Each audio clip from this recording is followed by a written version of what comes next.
Você provavelmente já assistiu ou pelo menos ouviu falar do filme Titanic, né? Hoje nós vamos conhecer a artista que inspirou o James Cameron a criar a protagonista desse filme, a Rose. Hello pessoal, eu sou a Lilage e esse aqui é o Vênus em Arte, trazendo visibilidade feminina para a história da arte em meio à nossa série sobre as mulheres do movimento dadaísta. A Beatrice Wood. Mas antes de falar da Beatrice, eu quero te convidar, independente de estar consumindo esse conteúdo no canal no YouTube ou no podcast, a se inscrever ou seguir o Vênus em Arte e também me seguir nas redes sociais, que são todas Lilage. Lá no Instagram a gente fala muito sobre mulheres artistas também e além do conteúdo que a gente fala aqui. Agora que já o cartão de visita já foi passado, vamos falar da Beatrice. Beatrice Wood nasceu no dia 3 de março de 1893 em São Francisco, na Califórnia, nos Estados Unidos. Os pais dela eram bem ricos, eram socialites, assim. Ela tinha condição financeira muito boa. Vocês vão ver essas semelhanças com a Rose do Titanic aqui passando na nossa frente. E em 1906, teve um terremoto lá em São Francisco que ficou muito conhecido. E com isso a família dela mudou para o outro lado do país. Eles moravam na costa oeste e se mudaram então para a costa leste, para Nova York. A Beatriz queria muito estudar artes, muito mesmo, mas a família dela, que era rica e importante e tudo, era super contra. Ela insistiu. Então, finalmente, eles mandaram ela para Paris para estudar na Académie Julian, que era um lugar de prestígio. Se era para ela estudar o que eles não queriam, pelo menos que fosse assim em francês, na Europa, chiquérrimo. Como ela falava francês, isso ajudou bastante. Mas uma vez na França, a Beatriz não queria ficar em Paris. Ela chegou a ir para Givenchy, que inclusive é onde o Monet morava. Vários artistas de vanguarda viveram ali e produziram em Givenchy. Mas a família dela não gostou disso também, mandou ela voltar para Paris. Então ela acabou se formando mesmo na Académie Julian e também na Comédie Française, que era um grupo de teatro super influente lá em Paris. Então, além de estudar artes plásticas, ela também mexeu ali com a atuação. E quando explodiu ali a Primeira Guerra Mundial, os pais dela queriam que ela voltasse para casa. Ela acabou voltando para Nova York mesmo, só que não para fazer o que os pais dela queriam. Ela se juntou a uma companhia francesa em Nova York e continuou atuando. Em 2 anos, ela chegou a fazer mais de 60 papéis no teatro. Em 1916, ela foi visitar um amigo que estava hospitalizado e, nesse momento, acabou conhecendo 2 artistas que foram parte gigante da história dela. O Marcel Duchamp, um dos principais nomes do movimento Dada. Inclusive, 1916 foi o ano em que o Manifesto Dadaísta foi assinado lá em Zurique, na Suíça. E o Henri Pierre Rocher.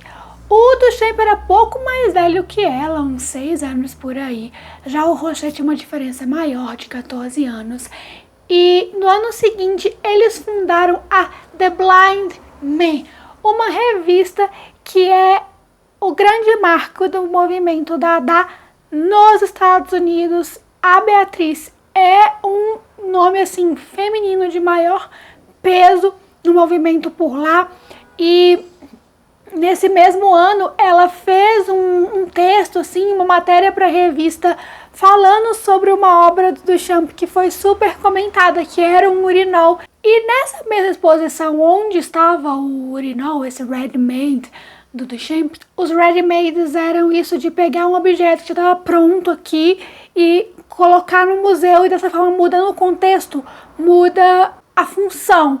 Então uma cadeira, um urinol, uma bicicleta, de algo do dia a dia vira uma obra de arte. Ela também teve uma obra exposta, chamada Um Pouco de Água e Sabão, que era um desenho de uma mulher nua com um sabão de conchinha posicionado bem ali para tampar a pepeca. Essa obra obviamente foi super comentada, porque era uma mulher pelada desenhada por outra mulher. E isso fez com que ela começasse a deslanchar na carreira de artista plástica agora. A partir daí, no início da década de 20, ela participou de várias reuniões de um casal de sobrenome Arensberg, que juntavam vários artistas vanguardistas ali em Nova York para comer, beber, conversar, etc. Então, o Duchamp e o Rocher estão nessa lista. Eles eram franceses, mas eles ficaram muito tempo nos Estados Unidos nessa época. Então, eles iam encontrar com o pessoal e aí fazer o social, assim. E com isso, ela ganhou o apelido entre eles de Mama of Dada, que é tipo a matriarca, a mama, né, do Dada. Esse, inclusive, foi o título de um filme que fizeram sobre a vida dela muitos anos depois. Procurar a fundo é capaz de achar. Além dos desenhos, ela também produzia escultura e cerâmica. Esses dois últimos foram virando o carro forte dela, entrando nas décadas de 30, de 40, por ali. E foi nessa época que ela casou com o Steve Hogue, com quem ela ficou até 1960. No final da década de 1940, em 48, 47, 48 por aí, ela decidiu que ela já estava estável o suficiente no trabalho dela para construir a própria casa. E aí ela voltou, depois de muitos anos, para a costa oeste, para morar em Ojai, na Califórnia. Ela foi para poder morar perto de um guru, filósofo, assim, que ela gostava muito. Se tornou membro da Sociedade Teosófica Adaya, não sei como pronuncia. Então, os seus valores filosóficos começaram a ficar muito presentes nas suas obras também a partir daí.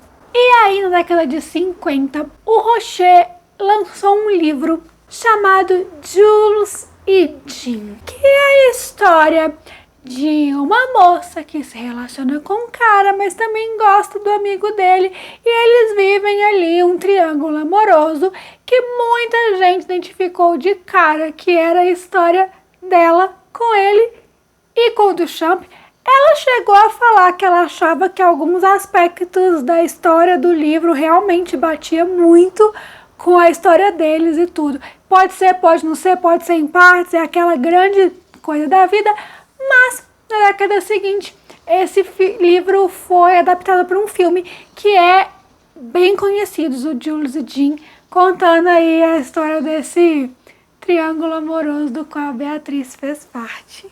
À medida que ela foi ficando mais velhinha, ela começou a escrever mais, focando a sua arte mais como escritora mesmo. E a autobiografia dela se chama Eu Choco a Mim Mesma, I Shock Myself, é um nome incrível. E em 98, aos 105 anos, ela morreu. Ela era bem velhinha. O James Cameron, inclusive, Titanic lançou em 97. Ele queria que ela fosse, mas como ela estava bem velhinha, ele não conseguiu. Mas ele e a atriz que interpretou a Rose velha, eles chegaram aí comer com ela, conhecê-la pessoalmente e tudo mais. Bateu um papo, ele ficou muito encantado com ela, e a gente também, né, gente? Ela produzindo até tão mais velha, lançou uma autobiografia no fim da vida, com 90 anos e tudo. Acho que a produtividade, assim, manter-se em movimento, talvez seja um dos segredos da longevidade. E foi isso que aconteceu. James Cameron descobriu a história dela, ficou muito encantado e resolveu fazer uma personagem que fosse inspirada nela de várias formas. Viajando da Europa para os Estados Unidos, amante de artes, uma família conservadora, rica, que não queria levar esse amor adiante. A Beatriz nunca esteve a bordo do Titanic, isso aí não tem nada a ver, é pura ficção. Mas depois se tornou atriz e tudo. Então, a gente vê no início do filme, quando a Rose tá velhinha, ela tá meio assim, produzindo obras de arte. Então, uma homenagem dele a ela nesse filme, que é um dos maiores sucessos dele, assim, junto com Avatar, tão empatadinho de importância na cultura pop. E aí, aquela casa que ela construiu, ela deixou para a Fundação Happy Valley, que inclusive tem algumas obras dela, e hoje esse lugar é o Centro de Artes Beatriz Wood. Vamos falar um pouquinho agora sobre 5 obras da Beatriz. E já que a gente já falou de um pouco de Água com Sabão, vamos começar por ela. É uma obra de 1917, feita de lápis de cor, grafite e sabão sobre cartão. E como já dito, é uma silhueta, assim, um corpinho de uma mulher nua. É um fundo bem bege, bem cor da pele da personagem. Aí ela tem uma coisa que parece uma capa, um lugar onde ela tá colocada, assim, um tom de azul, não dá pra ver aqui, é muito bem.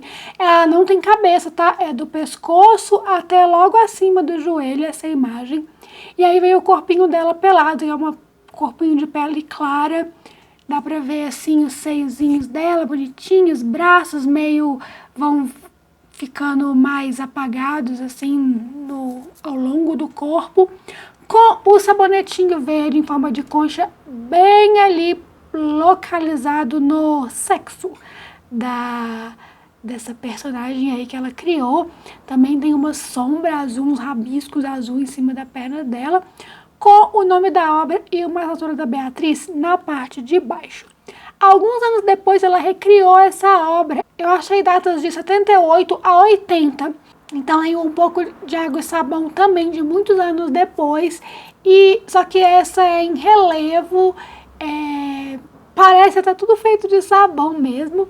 Mas o corpinho tem um tom mais escuro, assim, uma pele que puxa, assim, mais para um marrom avermelhado. E esse sabãozinho que tá ali no centro, ele não tem forma de conchinha, ele é um coraçãozinho vermelho. De 85, nós temos 2 obras que são parecidas na ideia, mas diferentes visualmente. Cálice Ilustre é de 85, né, como dito, e é um cálice, uma escultura que termina em um cálice, assim. Ela tem forma bem orgânica, é dourado, parece assim, ouro e tudo, né, dá pra ver. E aí tem a base com, parece umas rosas incrustadas, com 2 pequenas alças de cada lado e o lugar que seria o de beber ali no cálice, mas bom, é um objeto ornamental. É muito legal porque ela não é simétrica, é propositalmente não simétrica, apesar de ter todos os elementos de um lado e do outro, eles têm tamanhos meio diferentes, é meio tortinho assim. E o cálice azul do mesmo ano, ele tem o tom mais azulado, metálico azulado, e ele é visualmente diferente. Ele tem, as alças dele são largas, a base tem um formatinho com mais ondas, assim, mais violão. Tem um adorno em cima também, mas tem incrustadinho algumas coisas do mais. Eles parecem um conjunto, apesar de serem bem diferentes.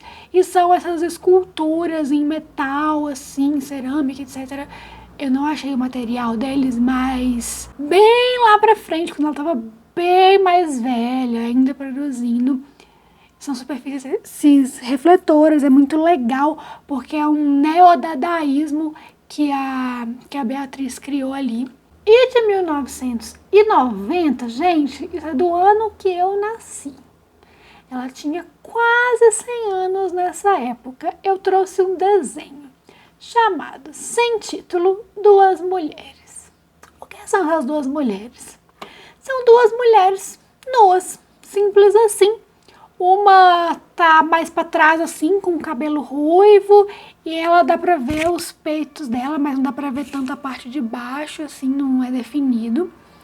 E ela tá olhando pra outra que é um pouco mais baixa, tá um pouco na frente, e essa dá pra ver o corpão inteiro, dá pra ver os pelos, tanto debaixo do braço, assim, do braço direito tá levantado, quanto os pelos pubianos estão lá bonitinho à mostra pra todo mundo ver.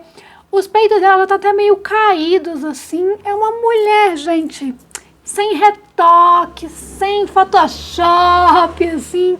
Ela é uma mulher que tá aí naturalmente vivendo e tendo pelos como qualquer mulher adulta, com os peitos caindo como qualquer mulher adulta. Tem uma assinaturinha também na parte de baixo, e essa obra é toda num tom meio avermelhado, meio bege, puxa pro vermelho, de um lado tá mais roxo assim, mas ela é bem legal de ver esse corpo feminino assim, escancaradão. É isso, eu espero que vocês tenham gostado de conhecer sobre essa artista tão multiartística e que vocês fiquem de olho para conhecer mais dadaístas que vêm a seguir. E tem outros conteúdos sobre o Dada e as mulheres Dada aqui no Vênus em Arte, canal/podcast. Novamente, como eu disse, lá no meu Instagram tem bastante coisa. A gente vai conversando aqui, por lá, sempre trocando esse papo. Bora, né, gente?